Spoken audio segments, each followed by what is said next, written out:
years, my family's been coming to Maine, and my wife loves the place, and it's inspired a lot of her alcohol inks art. And now that she's retired and doing her art full time, we're looking for more inspirations, and so we're creating this series to share that search and just to share the things we love about Maine while we go look for more things to love. Hello, Quill. Yes. So we're here for another episode. And right now we are out on our lake waiting for the fireworks to start. There are two camps here that have a dueling fireworks show, so usually pretty good. But this Saturday we went to Bath and we saw some cool stuff. And what did we see? We saw their Heritage Days Bath. We saw the music and on the water and art in the park. Saw some good artists. Lots of art. We saw, I call them the old fire trucks that were drawn by horses. They are really called? They're called handtubs, if we want to be, which sounds weird, but it's really cool. Wait till you see.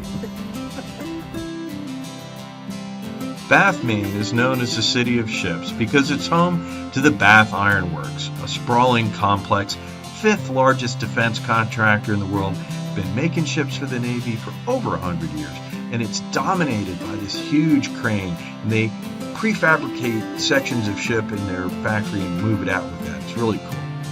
But upriver, they have a beautiful waterfront with a historic shipbuilding project that you can go in and see them building this ship.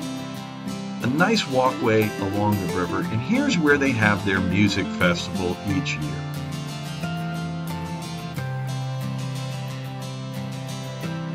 The Kennebec River makes a nice background for the music, though I gotta say I think their beer tent was a bit small. Nevertheless, we enjoyed that, but we were really there, go figure, to see the art up in Library Park.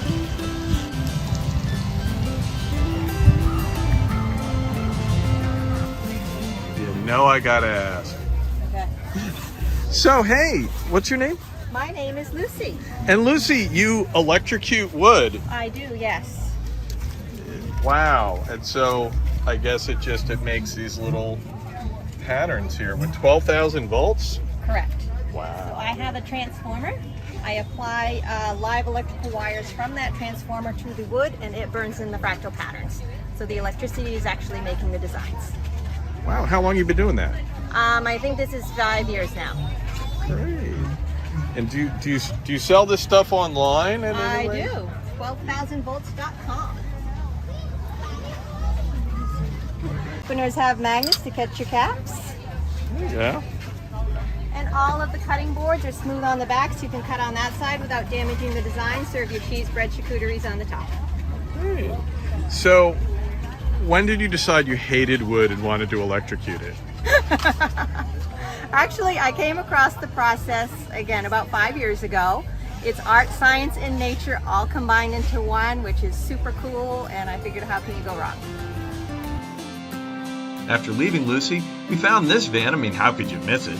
And we were intrigued. We had to know, what's ArtVan? We found their booth, and they had a bunch of kids doing stuff and some volunteers helping, and it was really interesting. Awesome. Well, so my name's Shannon Elves. I'm with ArtVan. ArtVan was started in 2004 right here in Bath, actually during Heritage Day by Jamie Silvestri. She's our art therapist. She's still rolling with us right now. We go, we're a mobile art therapy program, so we go into neighborhoods from Bath to Brunswick, Lewiston, Auburn, and Rumford. And we bring our funky painted van, and yeah, every 365. So today we're making journal covers. So we hand down our journals as a fundraiser. And then we also are making some paper. So everything we do is just hands-on and really intentional. Yeah, I mean, I love ArtVan because at our stops, it's not anything like the art classes that I've been in or ever taught. It's so expressive, it's so open. We bring the art to the kids, give them ideas, and then they create what they want. And it's lots of conversation, it's so expressive, it's fun, it's open, it's not too rigid, and it's just like, I have a really good time. After leaving ArtVan, we head up the way and found Rick Lang and his art, and he was real fun. So we're here with Rick Lang, and you've got some nice art, and I'm just immediately drawn. These really look like the two schooners. Yes, Asper and Little Luther. with the river. From Wisconsin, From right? Wisconsin, and they yarned them out of there. That's the schooner boat we went back when she was in Boothby Harbor for a visit. Yeah, Millen's boat. Now I kind of like, this is, you have a lot of stuff here, but I kind of like, just I'm looking in at the deer in the woods. That kind of just is, that's different. I kind of like it. This one here, Yeah. I used to do when I was in the Coast Guard, when I was stationed in Boothby Harbor. I used to do the relief keeping out there. Yeah. And that's right off the end of Southport. And you did the relief I keep? go out there and man the lighthouse. And that's Ram Island off, if you go around Ocean Point, you see that. Okay, here's another one in the woods, and you were saying about the backlighting? Yeah, instead of the sun coming down the tote Yeah. road, all the lighting's in the back coming this way. Yeah. And it gives it a lot of color. All right, so whose workbench is this? It's not mine. Not yours. Mine, you wouldn't see any of the company. Yeah, you and me, brother. I understand, but But that's what it would look like if it was clean.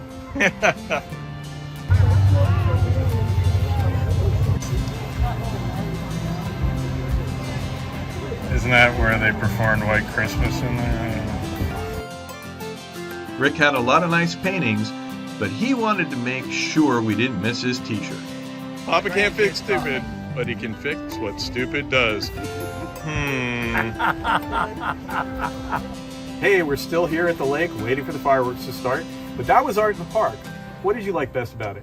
I really like the 12,000 volts, the woman who did the fractal patterns in the wood, and I've always been fascinated by it. And people do it and do bigger fractal patterns and then pour colored resin in it, and that's beautiful. And I also like the ArtVan, which takes art to children, and it's run by an art therapist.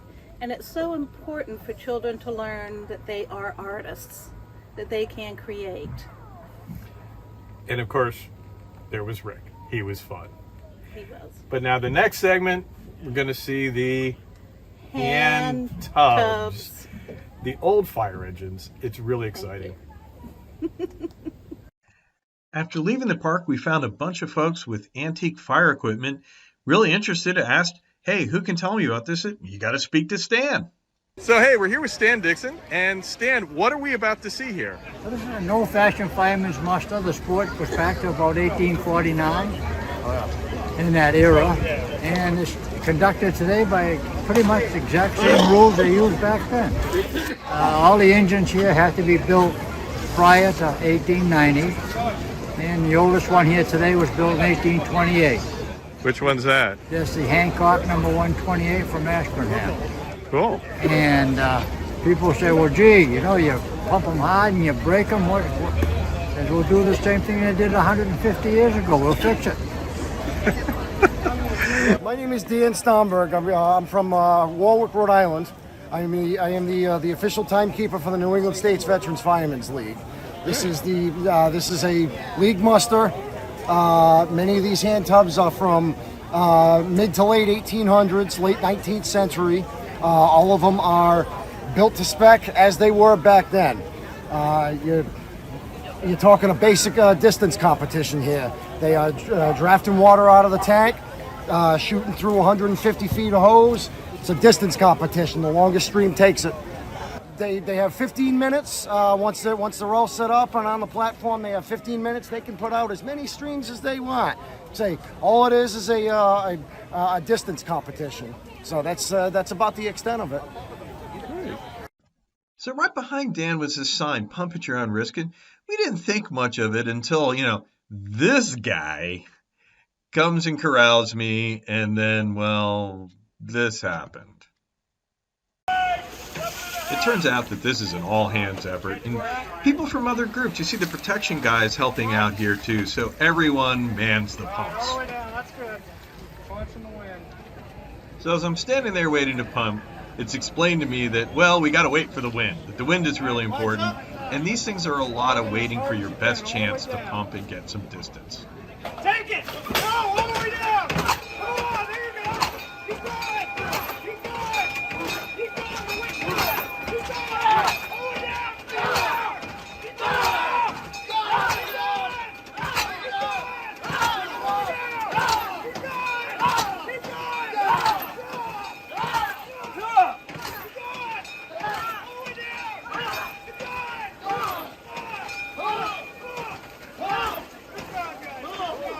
Okay, maybe I got a little too into it.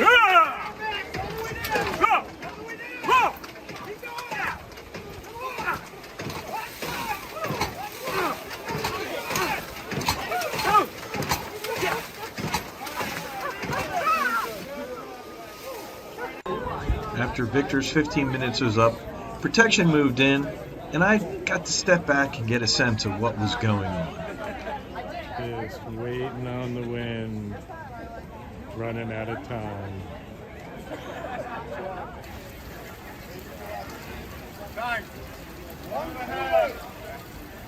Time is running out for protection to get a good wind.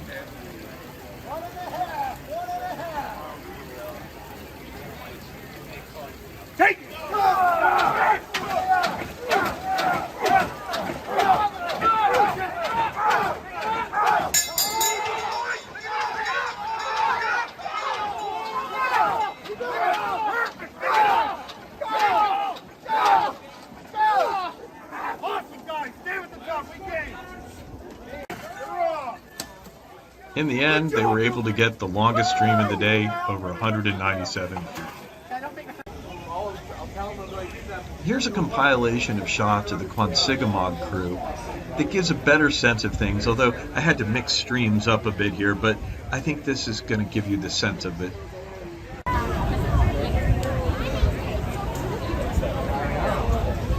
The crew stands by waiting for the wind, watching the flags, waiting for the crawl, flags up.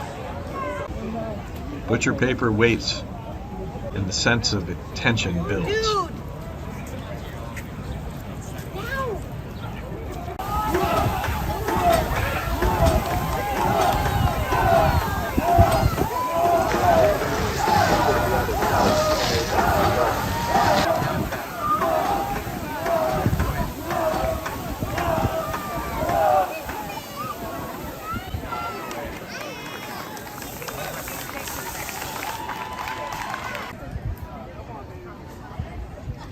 As time runs down, you've got to respect the concentration of the crew member on top of the tub. 3 minutes. Coming up to 2. 2 minutes. It's 2 minutes now. Go.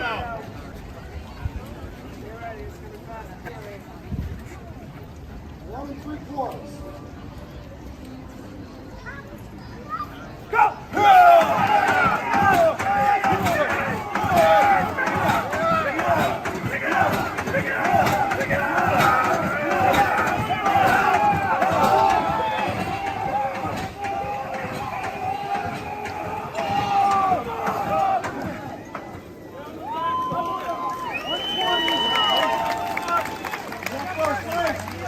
This was a great experience, though sometimes frustrating, waiting for the wind only to have it die. But if you want to experience it yourself, check out the New England States Veterans Firemen's League Facebook page, NES VFL. They have a whole schedule there, and they have results from each muster. And if you want to go out, it's really great. These tubs, as they call them, are works of art and technology and history all wrapped up. The people really must work hard to keep them working at this competition level. It's really great. Okay, so they're about to start the fireworks over here. I could see the flares. So that's our episode for today. We'll show you a little of the fireworks over the credits, but I had a great time in Bath with the handtubs and with Rick. He was great. So thank you for joining us. Stick around to see a little bit about what we're going to do in our next episode. And then, of course, the end credits, dogs and fireworks. Should be an episode all its own. In our next episode, we visit Gardner, just a little down the river from Hollowell, another beautiful city. And we talk to Alan Claude, a graphic artist who does some really great work. And I bought that one. But we see a lot of great art in his studio. Then we stepped down to Bateau Brewing, had a really great coffee beer, and enjoyed the view from their deck. Feeling a bit peckish? We go to the Blind Pig. You gotta eat at a place called the Blind Pig. And they too had a really pretty outdoor area. From there, we discovered for a future episode, even further down the road, Castell and Castell Gallery. Really great stuff there. We promised you dogs and fireworks, but Quill wasn't having any of it, so you'll just have to settle for one dog, Lizzie. But she's a pretty one.